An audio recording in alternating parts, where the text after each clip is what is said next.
School డేస్లో పెట్టారు, నాకు గుర్తుకొచ్చినాయి. అలా అని మా మనోడికి తీసుకొస్తున్నాను. పీచ్ మిఠాయి, కోన్ ఐస్ క్రీమ్, పీకా, బబ్బులు గమ్, ఏదో లాలీపాప్, జెల్లీ, చింతపండు, మడత కాజా, అది రేగి పండు, చాక్లెట్, చింతపండు, ఇది రసగుల్లా లాంటి అంటాం, బూందీ లడ్డు, ఇది పెంపర్ మిఠాయి, టిక్ టిక్ ఏదో కలుపుకునేది, రేగి పళ్ళు, ఇదేదో చాక్లెట్, ఇదేంటో మిరవెల్లి వేసా. అది ఇవన్నీ చిన్నప్పుడు జ్ఞాపకాలు. బాగుంది నిజంగా. ఇవన్నీ చిన్నప్పుడు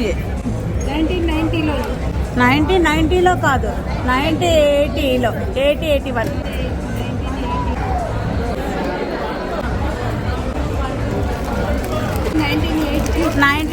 1980స్లో మా స్కూల్ డేస్లో. ఇప్పుడు మా మనవడికి ఇవన్నీ టాస్ పెట్టి మా మనవడు స్కూల్కి వెళ్ళేటప్పుడు ఇస్తా.